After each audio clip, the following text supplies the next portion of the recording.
হয়নি বিচার টিচার আপনাদের কোনো আক্ষেপ আছে কিনা, কোনো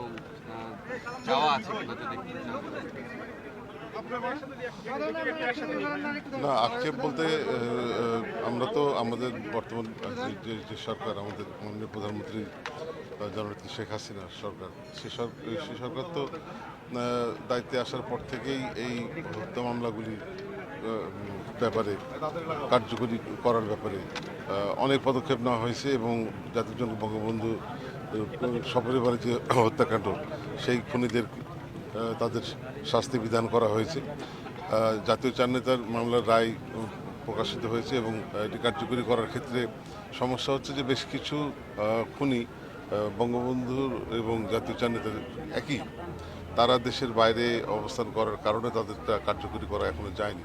তাদেরকে এখন বিদেশ থেকে ফেরত নিয়ে আসার এবং যারা একেবারে পলাতক অবস্থায় আছে তাদেরকে বের করে নিয়ে আসা একটু সময় লাগছে বটে, তবে আমরা আশাবাদী যে এটি খুব বেশি সময় আর লাগবে না, অল্প সময়ের মধ্যে তাদেরকে দেশে নিয়ে এসে তাদের ফাঁসিটা কার্যকরী করে এই ন্যাক্কারজনক ঘটনাগুলি দৃষ্টান্তমূলক শাস্তি দেওয়া হবে এবং এটি চিরকালের জন্য যাতে তার না হয় সেই ব্যবস্থা। একটা বিষয় ভাই, যে যারা খুনি, যারা এখন তাদের চরিত্র জাতির সামনে তুলে ধরার একটি কমিটি করার অনুরোধ জানানো হয়েছে শহীদ পরিবারের অন্য সদস্যদের পক্ষ থেকে। এই বিষয়টা আপনি কীভাবে দেখেন এবং শহীদ কামরুজ্জামানের সমাধিস্থলটা ঢাকার বনানী কবরস্থানে স্থানান্তরের বিষয়ে একটা আলোচনা হয়েছিল বা দাবি উঠেছিল, সে ব্যাপারে আপনার মত? না, ওই খুনিদের বিষয়ে ঘৃণা বা ধিক্কার জানাবার জন্য যে সিদ্ধান্ত বা যে প্রক্রিয়া করা হচ্ছে তার সঙ্গে আমরা সম্পূর্ণ একমত, কারণ তাদেরকে যত নিন্দা জানাবো তত আমরা নিজেদেরকে আমরা পরিশীলিত রাখতে পারবো এবং এই জাতীয় কর্মকাণ্ড নিরুৎসাহিত হবে আর হবে না। আর কবর শহীদ কামরুজ্জামানের রাজশাহীতে নিয়ে আসা হয়েছিল একটা বিশেষ প্রেক্ষাপটে, ঘটনার প্রেক্ষাপটে, সেটি এখানে আছে এবং আমার মনে হয় সেটি ভালো, আমরা সেটি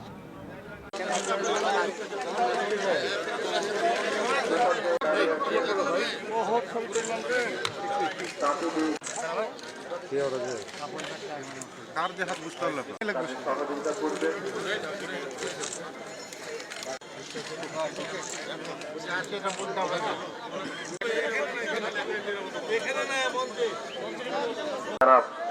ডাব্লিউ সরকারের নেতৃত্বে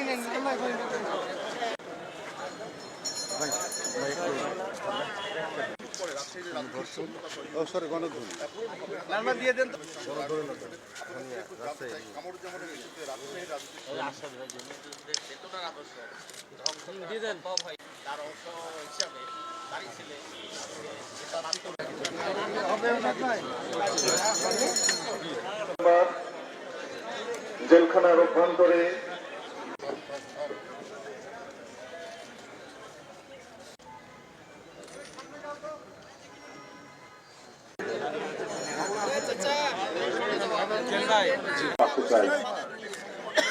আমাদের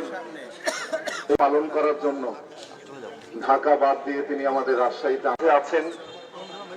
তিনি তিনার বক্তব্য রাখবেন।